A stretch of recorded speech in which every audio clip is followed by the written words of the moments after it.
बालेश्वर जिला सदर महकुमार जिला स्तरीय स्वाधीनता दिवस 2024 पालन पर एक प्रस्तुति बैठक मंगलवार स्थानीय सद्भावना सभागृह में अनुष्ठित हो जाइछि। जिलापाल आशीष ठाकरे अध्यक्षतार अनुष्ठित बैठक में जातीय दिवस को सठिक भाव पालन करने दिवसव्यापी कार्यक्रम गुड़िकर आलोचना करा जायथिला।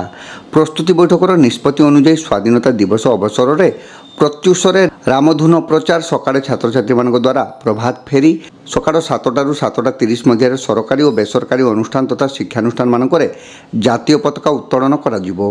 या परे सकाळ 8:45 रे महापुरुष मानकर प्रतिमूर्ति रे माल्यार्पण करा जिवो। परे सकाळ 9:15 रे जिला स्तरीय समारोह रे जातीय पताका उत्तोलन सम्मिलित आनुष्ठानिक परेड एवं देशात्मबोधक सांस्कृतिक कार्यक्रम सह प्यारेड रे अंशग्रहण करथिबा छात्र छात्री मानकु मिष्टान बंटन करा जिवो। यह व्यतीत संध्यारे गांधी स्मृति भवन ठारे देशात्मबोधक सांस्कृतिक कार्यक्रम अनुष्ठित हेबो बोली बैठक में आलोचना करा जायछि। भारतीय तथा ओडिशा प्रशासनिक सेवा भली जातीय स्तर परीक्षा रे उत्तीर्ण होइतिबा छात्र छात्री क्रीड़ा क्षेत्र में जातीय तथा अंतर्जातीय स्तर में अंशग्रहण करिथिबा क्रीड़ाविद आदि संवर्धन और पुरस्कार वितरण कार्यक्रम अनुष्ठित करा जिवो।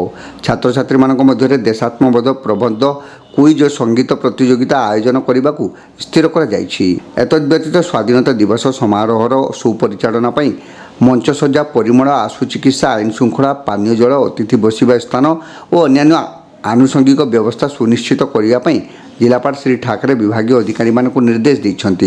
एही बैठक में जिला परिषद सभापति नारायण प्रधान, बालेश्वर पौरपालिका अध्यक्षा सविता साहू, अतिरिक्त जिलापाल सुधाकर नायक, जिला मुख्य चिकित्सा अधिकारी डॉक्टर दुलाल सेन जगदेव समेत जिला स्तरीय समस्त वरिष्ठ अधिकारी, स्वेच्छासेवी अनुष्ठान कर्मकर्ता, समाजसेवी, सांबादिक प्रमुख जोग दे एही आलोचना रे अंशग्रहण करथिले। एही अवसर में जिला सूचना और लोकसंपर्क अधिकारी ऐश्वर्या सामंत पूर्व वर्षर विवरणी पाठ करथिले।